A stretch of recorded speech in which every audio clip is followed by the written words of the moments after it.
Warning.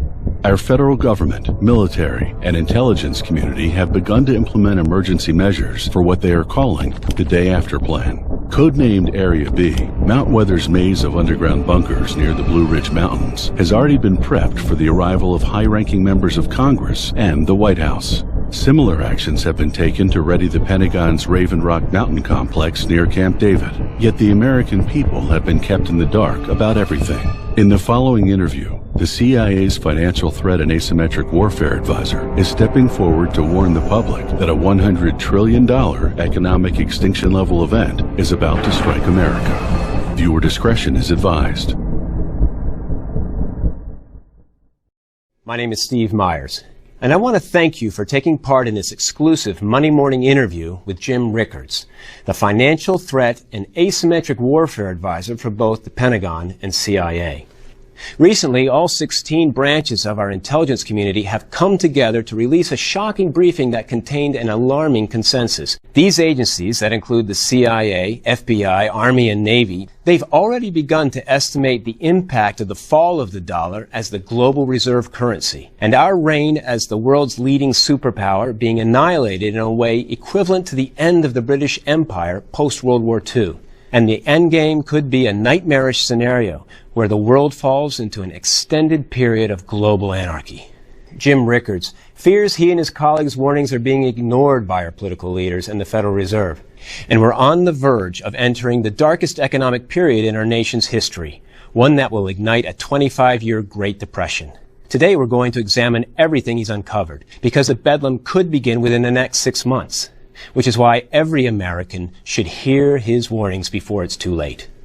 Jim Rickards, thank you for joining us. It's my pleasure, Steve. Glad to be with you. In the early 80s, you were a member of the team that helped negotiate an end to the Iran hostage crisis. In the late 90s, when it was discovered that the Wall Street firm Long-Term Capital Management was about to cause a total collapse of the financial markets, the Federal Reserve had to turn to you in order to stop this catastrophe from plunging America into a recession. And then, after 9/11, you were tasked by the CIA with investigating potential insider trading that took place prior to the terrorist attacks. That's exactly right. The problem was the CIA didn't have any capital markets expertise, and why should they?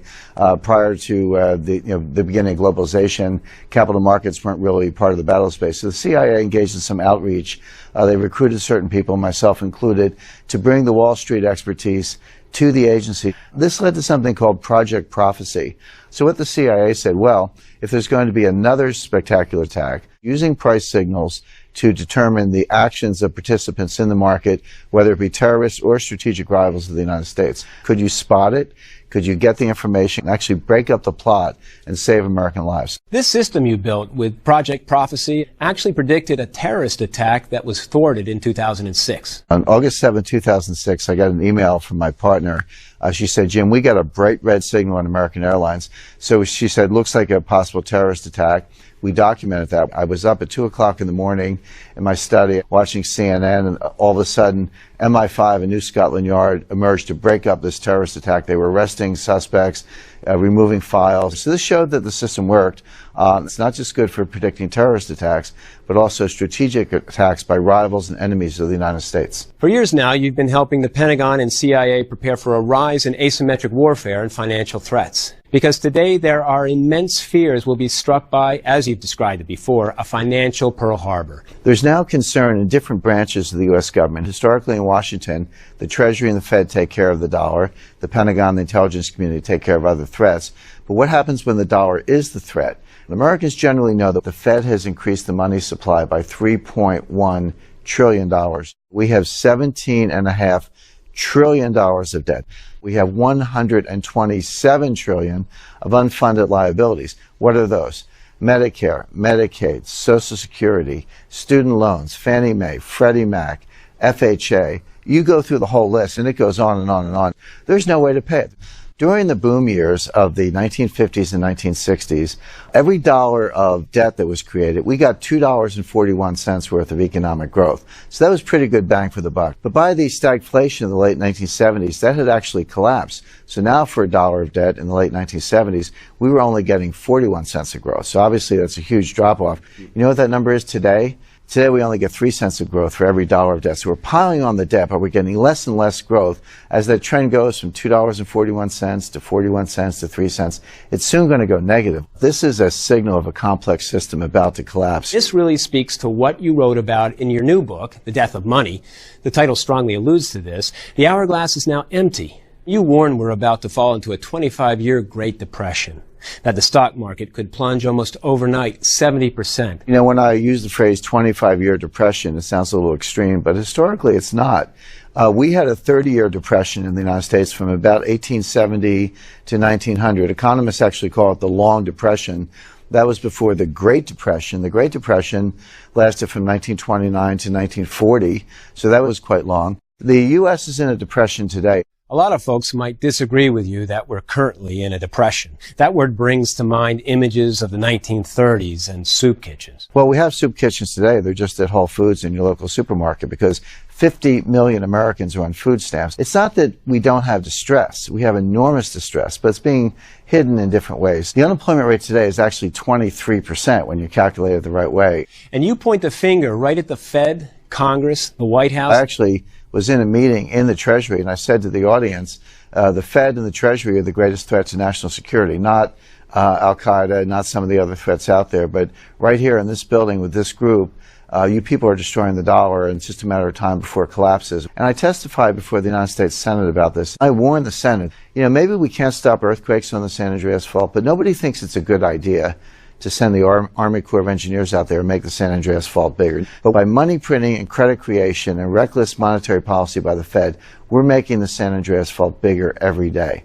And when you make a complex system bigger, the risk doesn't go up a little bit, it goes up exponentially. So the risk is unimaginable at this time. The collapse hasn't happened yet, but the forces are building up, and that's just about to snap. Your take, and that of many in the intelligence community, is much different than what we're hearing out of Capitol Hill, which is why the allegations you make in this book are causing quite a controversy in Washington. I was actually at a recent conclave in the Rocky Mountains with a couple central bankers, one from the Federal Reserve and one from the Bank of England. They'll say things privately that they won't say publicly, and I was handed a copy of Janet Yellen's playbook. The Fed is trying to kind of use propaganda, lie to us about economic prospects, talk about green shoots, use happy talk to try to get us to spend our money. The Fed doesn't know what they're doing. Don't ever think that they know what they're doing. You can print all the money you want, but if people are not borrowing it, if they're not spending it, then your economy is collapsing, even with the money printing. So you can understand it this way. So let's say I go out to dinner and I tip the waiter, and the waiter takes my tip and he takes a taxi cab home, and the taxi driver takes the fare and puts some gas in her taxi cab. Well, in that example, my dollar had velocity of 3. $1 supported $3 of goods and services, the tip, the taxi ride, and the gasoline. But what if I don't feel great and I stay home and watch television, I don't spend any money? Well, that money now has velocity of 0. I leave my money in the bank, but I don't spend it. Let's look at what's actually happening with the velocity of money. It's plunging. It's going down very rapidly. But compare this decline of velocity today to what we saw leading up to the Great Depression.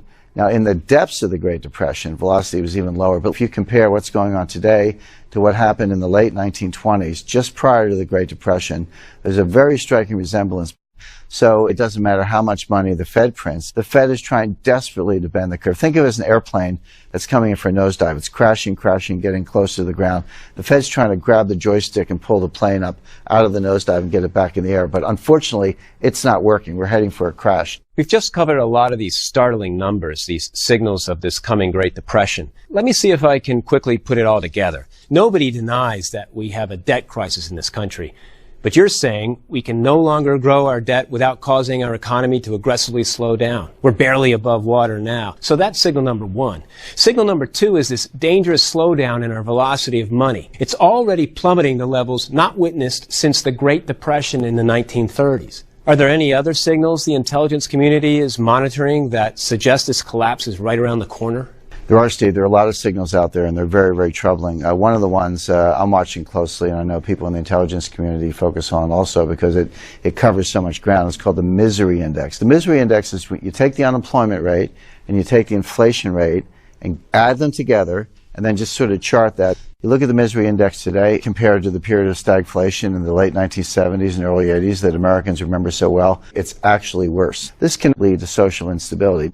Take this back to the Great Depression. The misery index in the Great Depression was at 27, but today it's at 32.89. Believe it or not, it's worse today than it was during the Great Depression. What happens as the depression worsens? Businesses can't pay their debts.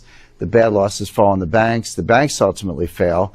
That's happened before. The Fed's there to bail out the banks. What happens when the Fed itself is in jeopardy? Based on these signals you've been tracking, the Federal Reserve is going to fail? The Federal Reserve actually in some ways already has failed. I spoke to a member of the Board of Governors of the Federal Reserve, and I said, I think the Fed's insolvent on a mark-to-market basis, and this governor first resisted, said, no, we're not. But I pressed her a little bit harder, and she said, well, maybe. And then I just looked at her, and she said, well, we are, but it doesn't matter. In other words, here's a governor of the Federal Reserve admitting to me privately that the Federal Reserve is insolvent, but said, it doesn't matter because central banks don't need capital. Well, I'm going to suggest that central banks do need capital. Look at this chart. What it shows you is that the Fed has increased its capital. It's currently about $56 billion. That sounds good. You say, gee, $56 billion is a lot of money. That's a pretty good capital base. But that's not the whole story.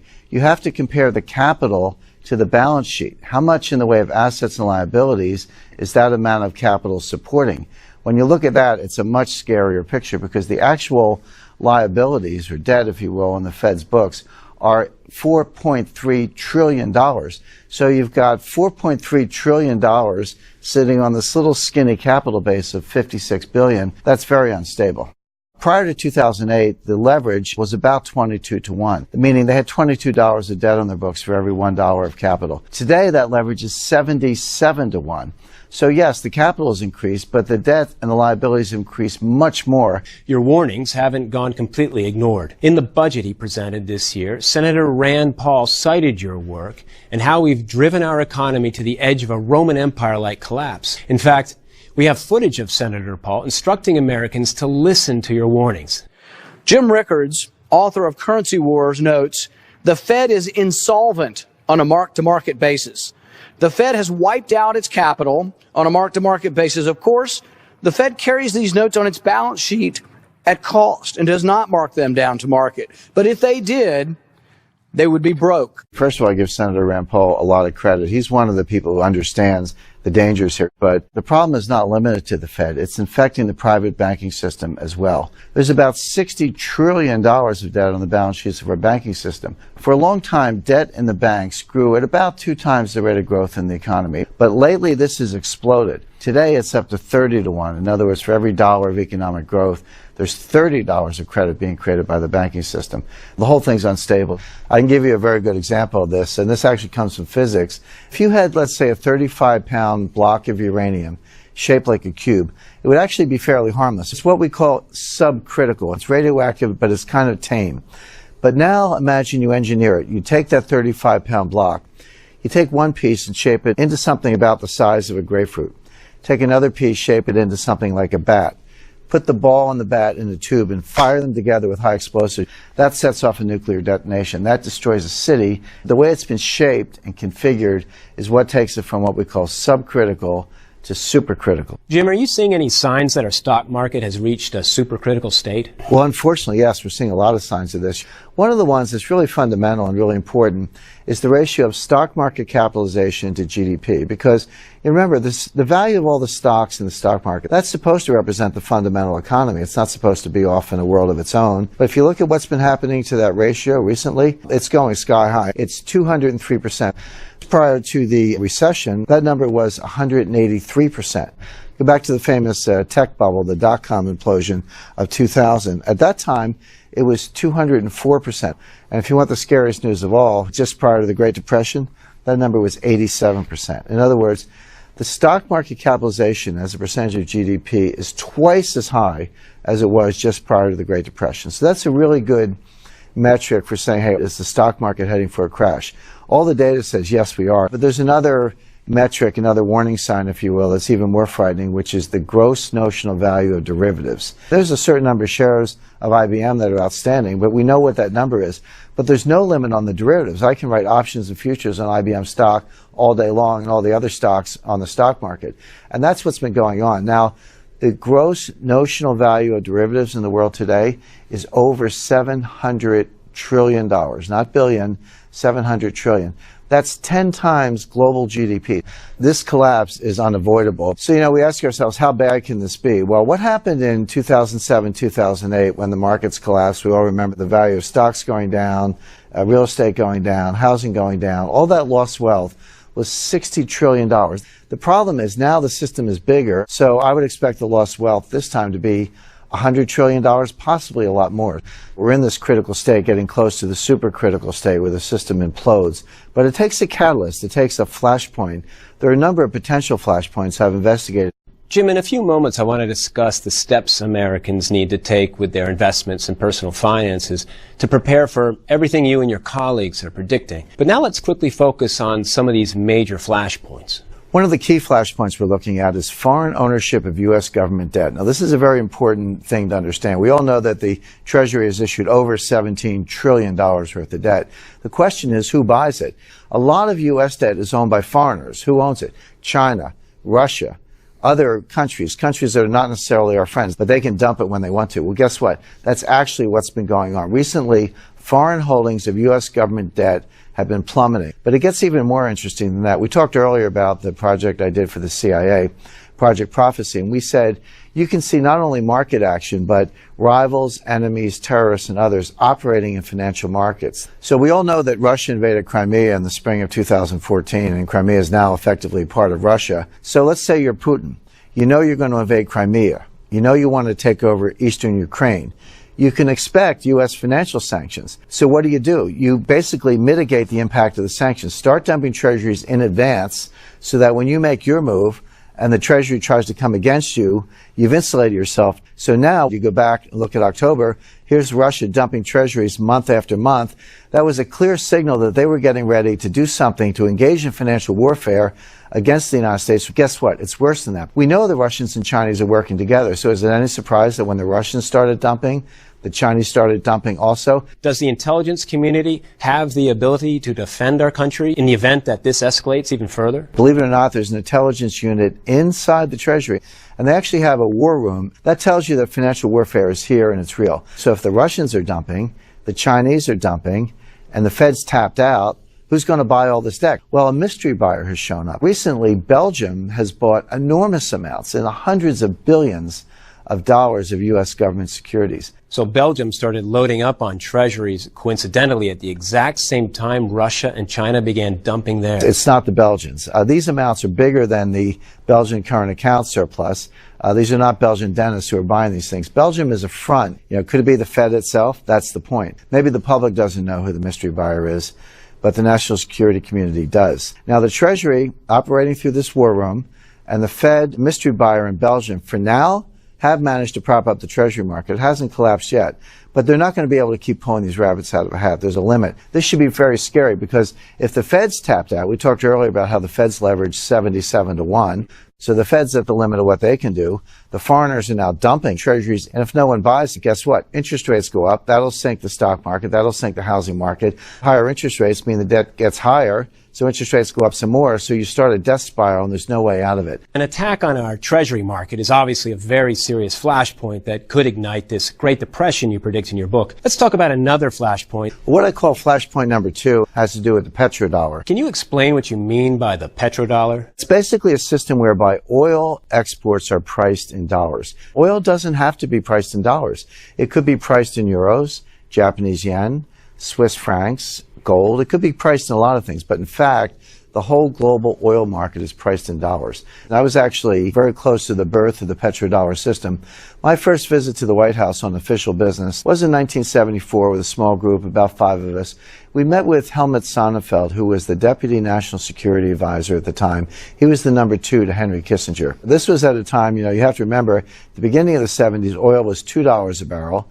At the end of the 70s, oil was $12 a barrel. So this was an oil shock. The price of oil was skyrocketing. Inflation was getting out of control. There were gas lines. Certainly a certain generation of Americans remember this very well.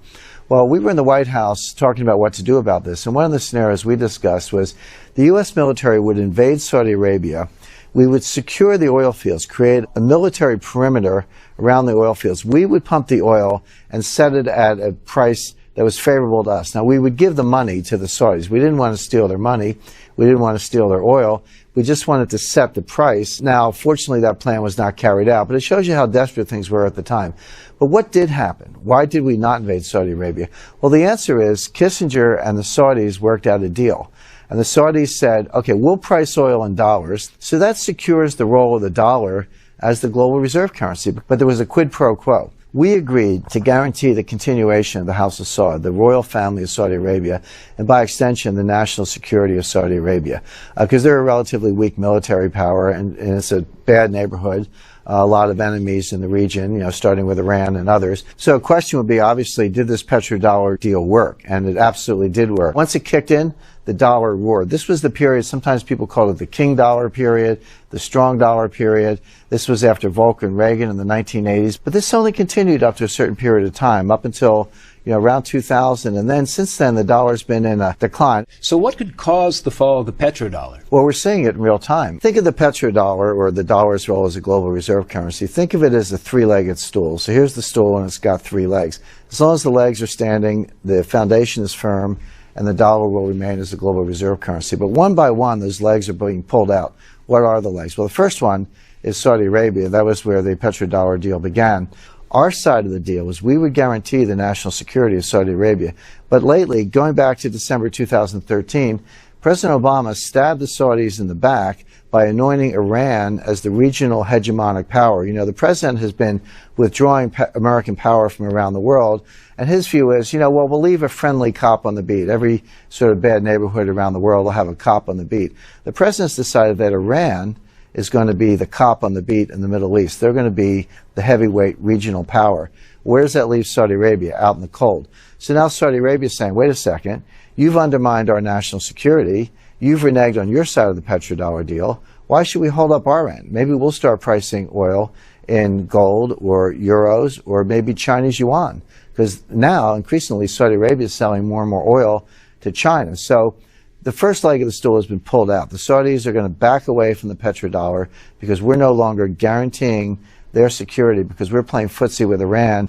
Second leg of the stool is Russia. Now, Russia is not a member of OPEC, but they are the world's largest oil exporter, one of the world's largest energy exporters, actually bigger than Saudi Arabia. So even though they're not a member of OPEC, they also price oil in dollars. So they've signed on to the petrodollar deal in their own way. But we're now engaged in financial warfare. Russia's ready to fight back. And this is not, classified information. This is being said publicly. Andrei Kostin, president and chairman of Russian Vnestorg Bank, VTB Bank, it's one of the largest banks in Russia, he recently said, it's time to change the entire international financial system that considers the dollar the key reserve currency. The world has changed. There's another member of the Russian parliament. He said, the dollar is evil. We will sell rubles to consumers of our oil and gas, and later we'll exchange the rubles for gold. If they don't like this, let them not do it. Let them freeze to death. So two of the legs of the stool, Saudi Arabia and Russia, have already been pulled out. The third leg is China, and that leg is coming out too.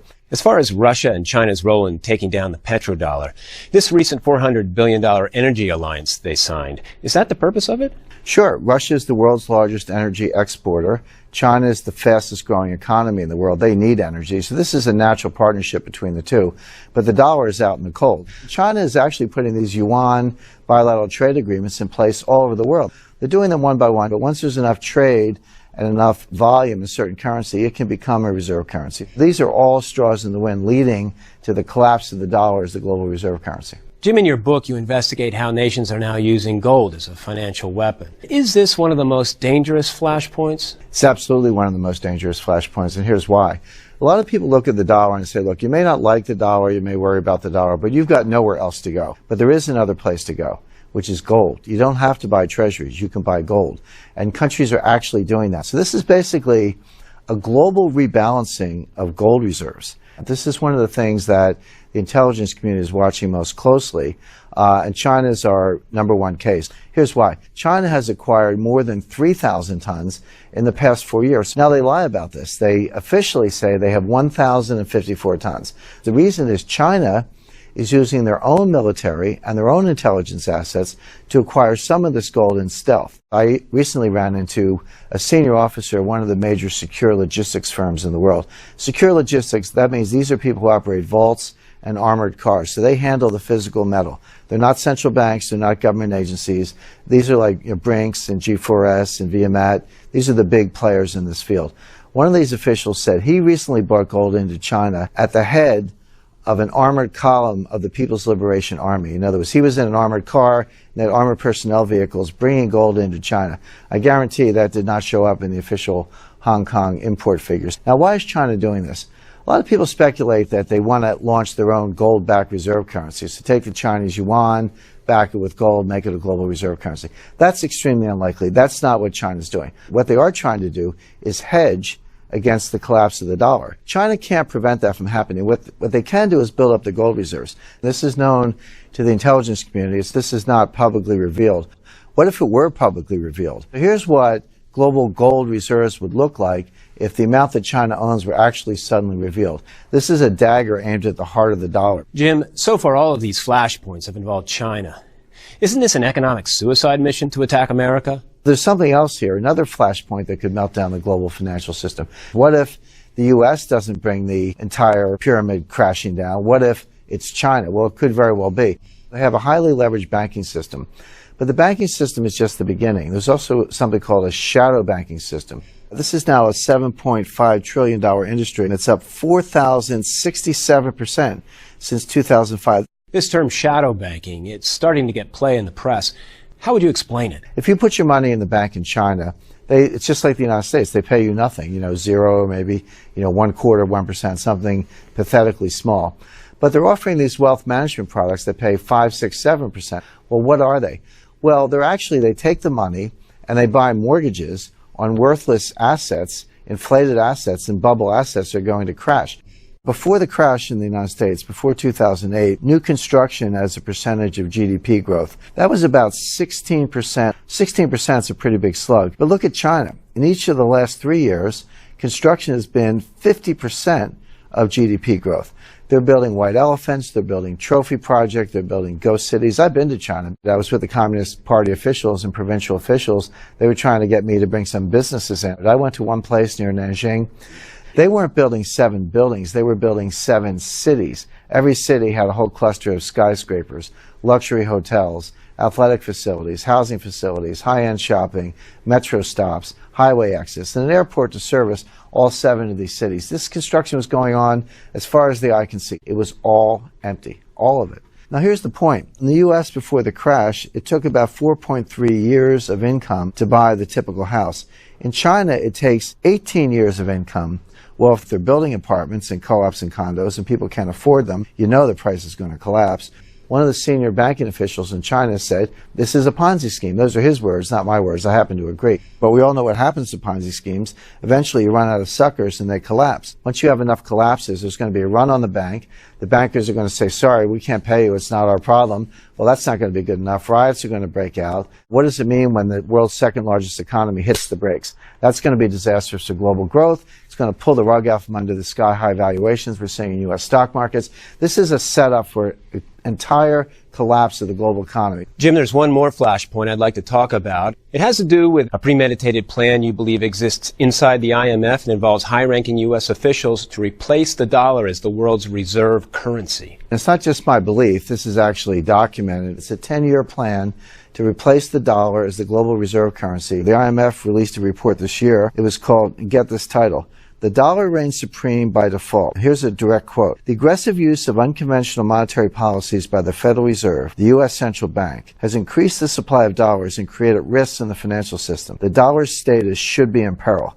Reserve is nothing more than a savings account for a country. That's the amount of money they've saved. But the problem is when you have it, you have to decide what to do with it. You can't just stick it under a mattress, so to speak. A lot of people think that the dollar will prevail because there are no good alternatives. That's not true. The dollar is declining sharply as a percentage of all the reserves. Imagine if that continued. The euro comes up, Swiss franc comes up, some of the other currencies come up. That's one outcome, but there's another outcome that's probably coming a lot sooner, which is that we have a financial panic in the world, and a central bank has to reliquefy the world. Where's that money going to come from? It can't come from the Fed. They're leveraged 77 to 1. There's only one clean balance sheet left in the world. That's the IMF. The IMF, believe it or not, is only leveraged 3 to 1. When the next crisis comes, it's going to be bigger than the Fed. The only source of liquidity in the world is going to be the IMF. Think of it this way. The Federal Reserve is a printing press. They can print dollars. The European Central Bank has a printing press. They can print euros. Well, the IMF, the International Monetary Fund, has a printing press also. They can print something called the special drawing right, or the SDR for short.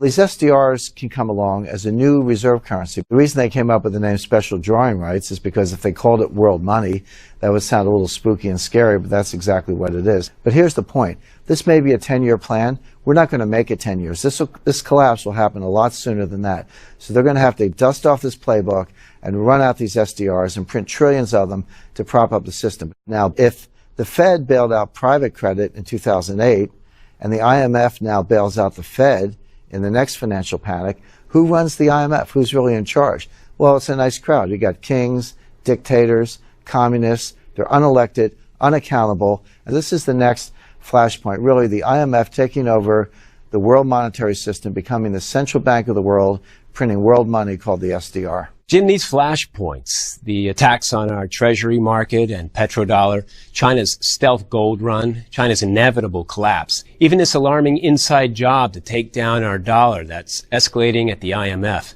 We've only scratched the surface of what you reveal in your book. But really the most important message I took away from reading The Death of Money is that regardless of which flashpoint unleashes the 25-year Great Depression, folks need to understand it's coming, and coming quick. Steve, that's exactly right. There is a mission in this book, and it's urgent, and it's important. We're talking about a prolonged depression. We're talking about massive deflation, massive unemployment, rampant bank collapses, a 70% best-case scenario stock market drop. This could all start within the next 6 months. Look at it this way. Americans right now are standing at the very bottom of a tall mountain, Mount Everest, Mount Kilimanjaro. About halfway up the mountain, there's a catastrophic avalanche barreling down towards us. Determining the one snowflake, the one flashpoint that's going to speed this chaos up shouldn't be our focus. Recognizing the severity of the situation and moving to safety should be.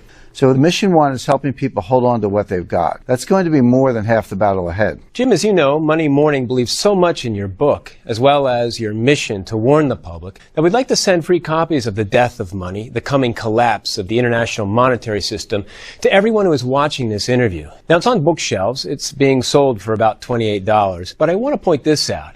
The version we're sending folks is different than the one being sold in stores. And the reason why is simple. What we're talking about today is not light reading material. And the book investigates everything thoroughly, except for one part. It's what our government calls, and to be clear, this is what they call it, the day after plan. This describes what America and our government will be like when our economy collapses. Now, I have an unpublished chapter that does outline the situation. It's called The Day After Plan, Declassified.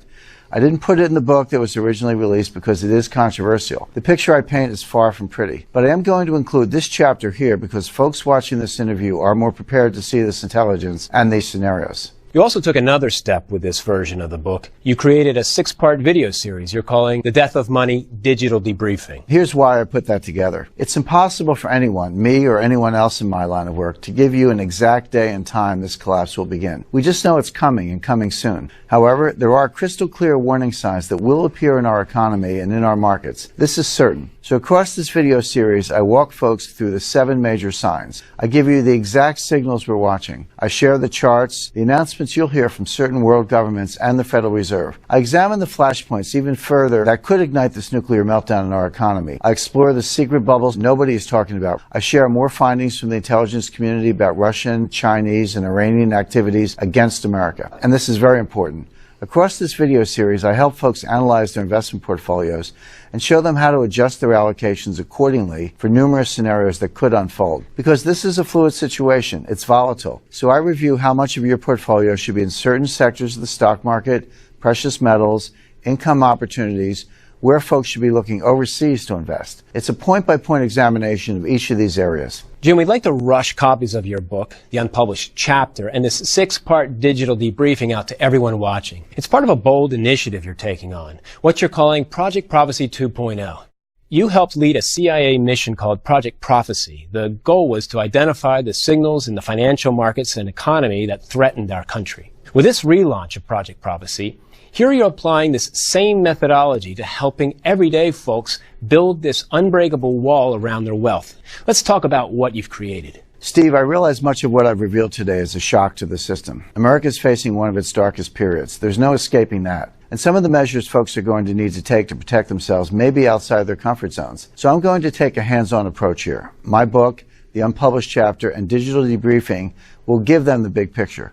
But folks also need to know the exact investments to target and the ones to avoid. They need to rethink how they handle their personal finances. To help them, I prepared a set of intelligence briefings. The first is called the Project Prophecy Wealth Defense Blueprint, the 4 directives. And with each directive, I have specific investments targeted. Let's examine each of them. Directive number 1 is seek shelter from the dollar's fall. The next time the dollar falls, it won't be the first time. The dollar almost collapsed completely in the late 1970s. Between 1977 and 1981, a 5-year period, cumulative inflation was 50%. If you had insurance, annuities, any kind of fixed income, retirement income, savings in the bank, you lost half your wealth in a very short period of time. What we're talking about now could be a 70 or 80% collapse, maybe even more. The best way to handle the dollar's fall, and this is what I focus on in the briefing, is to invest in the euro. What people have to understand, the euro is not an economic project, it's a political project. And if the political will is there, directed from Germany, the euro is going to hang together. We have a chart actually showing the euro's rise against the dollar. So just imagine all the talk about the collapse of the euro, and yet the euro is actually getting stronger. And by the way, everyone knows that the United States has 8,000 tons of gold. Well, Europe has 10,000 tons of gold. Europe is the largest gold holder in the world, so they actually have the gold to back up the euro. Now, you don't have to open a foreign bank account to invest in the euro. In this Project Prophecy Wealth Defense Blueprint, I'm recommending a specific fund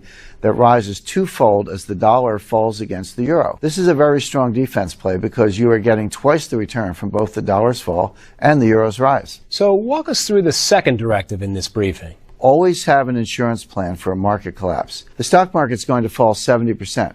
Now, does that mean you shouldn't hold stocks? Folks should make that decision for themselves, but there are ways to use the market itself as a safety net. I'm recommending we target the sector that will experience the most severe consequences of this collapse. The financial sector, the companies that are holding all these toxic derivatives. These are going to fall harder and faster than anything else. So I examine a specific fund in this briefing that is heavily weighted against the financial sector. It rises 3% for every 1% the financial sector pulls back. So 25% pullback, that's a 75% return from this fund. If it falls 70%, now you're looking at a 210% return. What this fund allows you to do is use a small amount of capital to multiply your protection against a market crash. It's excellent insurance. So take us through the third directive. Directive number 3 is a common sense idea. Invest in what people can't live without.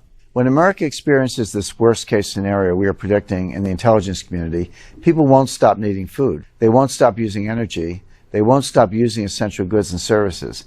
This is where folks should be looking now. So in the briefing, I'm recommending water investments because you can't live without water. And we're already seeing water investments begin to take off. This sector has been surging since 2009. It's up about 200%. I'm targeting a water processing company that operates 47,000 miles of water pipelines across 16 states and 1,500 communities. Now, this is a sleeping giant income play. This water processor's dividend has grown every year. It's up 55% already, and income is something we can't live without either. And besides water, the briefing also focuses on a company that provides emergency medical supplies, because that's also a necessity. Jim, you have one more directive in this briefing. Warren Buffett's secret weapon. Target companies who control hard assets. You know, Warren Buffett has this reputation as the avuncular oracle of Omaha, the stock market investor's best friend. But I say when it comes to billionaires, don't listen to what they say, watch what they do. Warren Buffett's recent acquisitions have been very revealing. A few years ago, he bought the Burlington Northern Santa Fe Railroad. He bought the whole railroad. He actually took it private. Well, what is a railroad? A railroad is nothing but hard assets. They have right-of-way, mining rights adjacent to the right-of-way, rail, rolling stock, yards, switches, signals. It's all hard assets. How does a railroad make money? It moves hard assets in the form of freight. Coal, wheat, corn, steel, cattle, etc. So a railroad is the ultimate hard asset play. It's hard assets making money, moving hard assets. What was Warren Buffett's next big acquisition? He bought oil and natural gas resources, another hard asset. And by the way, he can move his oil on his own railroad. He doesn't need the Keystone Pipeline. When you line up 100 tanker cars on a railroad, that's a pipeline on wheels.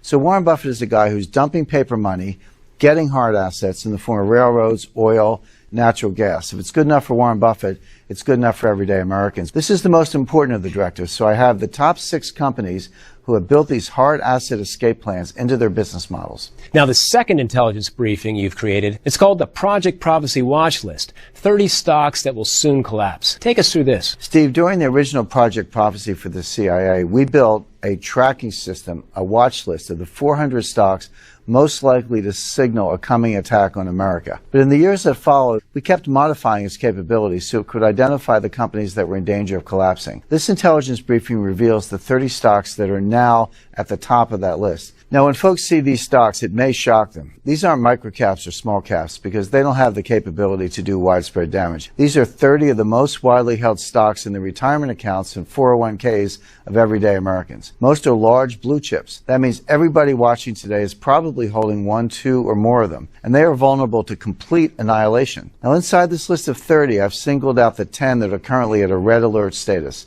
This means that if you are holding them today, you need to not be holding them tomorrow because the clock is running out on them. They are already at risk of failure before the worst of what's coming appears. Now let's talk about the final intelligence briefing you've created, the Project Prophecy Hard Assets and Personal Finance Playbook. I'm advocating people, if they aren't already and they have the means to do so, to start exploring adding hard assets to their overall portfolio. This intelligence briefing covers them all, from land, including farmland, to certain antiquities and art that holds value, as well as physical currencies and precious metals. I'd like to focus on one precious metal in particular, gold. Now, in the book, you reveal how China has successfully manipulated gold's price to keep it low while they stockpile it in their reserves. But you're bullish on it moving forward. However, you do write that people may be taking a dangerous approach to gold investing. It's become fashionable in recent years to invest in gold ETFs. The GLD ticker is the headliner. The logic on the surface makes sense. You can secure gold without having to acquire it physically and store it. You can even, theoretically, at least they tell you, you can cash in your ETF shares for physical gold if you so choose in the future. This is the problem. That's not true. The everyday American does not have that ability. Here's how to think about the gold market. Imagine it's a pyramid, but it's inverted. The point is down at the bottom and the wide base is at the top. There's a little tiny bit of physical gold at the bottom. On top, you have all these forms of paper gold. What are they? Gold leasing, unallocated gold forwards, gold futures, gold options, gold ETFs. These are all what I call paper gold. They give you contractual rights, but there's no assurance you'll ever get your hands on physical gold. Now, what's happening is this whole pyramid is getting larger and larger, but the amount of physical gold, the floating supply, is disappearing. When gold moves from the GLD warehouse to the Chinese warehouses in Shanghai, which it is, it's been moving from west to east in very large quantities. Once it goes to Shanghai, it's no longer part of the floating supply. That gold is never going to see the light of day, at least not for several hundred years. So the total supply may be unchanged, but the floating supply is dropping. That means this little brick at the bottom of the pyramid is getting smaller and smaller. One of two things has to happen. Either that paper pyramid has to shrink, or the whole thing's going to become wobbly and tip over. So if you have GLD, you only have shares and you will only ever have shares. You cannot get your hands on the gold. So with this intelligence briefing, I tell folks to stay away from gold ETFs, and instead I talk about 3 specific precious metal coins they'll want to look into immediately. Now let's examine how folks can fortify their personal finances from these dangerous times that are fast approaching. And this is very important, because if you protect yourself with your investments, yet don't take the same measures with your personal finances, you'll experience the same outcome, and it won't be a good one. The bank you choose to keep your money in is now a critical decision, because that bank may not be around next year or the year after as everything escalates. So I talk about the safest banks and credit unions. These will not collapse. You should make sure your money's in one of them. I show folks which CDs and conservative income opportunities are most shielded from risk. I talk about the 10 safest cities for the future. These are the ones with the strongest local economies. They have industries that will continue providing jobs. Their crime rates are low now, and they have the best chance of staying that way, even in the darkest times. Retirees should be looking near these areas. Plus, I also examine which careers will be the safest, because real unemployment and underemployment is already an epidemic, but it's going to get much worse. Jim Rickards, what you revealed today in this interview is nothing short of a wake-up call. Thank you for joining us. It's my pleasure, Steve. Today, Jim Rickards stepped forward to warn you about a coming catastrophe the intelligence community fears is at our doorstep. But as you saw, he's also working to help everyday folks across the country prepare for it. And we at Money Morning want to do our part as well. That's why we'd like to send you a free copy of everything Jim has prepared, what he's calling the Project Prophecy 2.0 Action Plan. It includes his New York Times best-selling book, The Death of Money, The Coming Collapse of the International Monetary System, as well as the controversial unpublished chapter, The Day After Plan, Declassified. Plus, the 6-part video series, The Death of Money, Digital Debriefing. These pieces will help you understand the coming crisis. And then you'll receive the resources you need to stay safe from it. With Jim's Project Prophecy Wealth Defense Blueprint, he'll reveal 10 investments in foreign currencies, international stocks, and American companies that will protect you. Then, with the Project Prophecy Watch List, he'll alert you to the 30 stocks that are most in danger of collapsing. And finally, with his Project Prophecy Hard Assets and Personal Finance Playbook, you'll receive a specific plan and specific strategies for adding hard assets to your portfolio. And you'll be given an easy-to-follow checklist that will walk you through the measures you can implement immediately to strengthen your personal finances. There's a button below this video where you can learn how to claim his Project Prophecy 2.0 action plan for free. And I strongly suggest you do so, because if Jim and his colleagues at the Pentagon, the CIA, and across the entire intelligence community are right, there isn't much time left to protect yourself. I want to thank you for joining us today. I'm Steve Myers. Stay safe.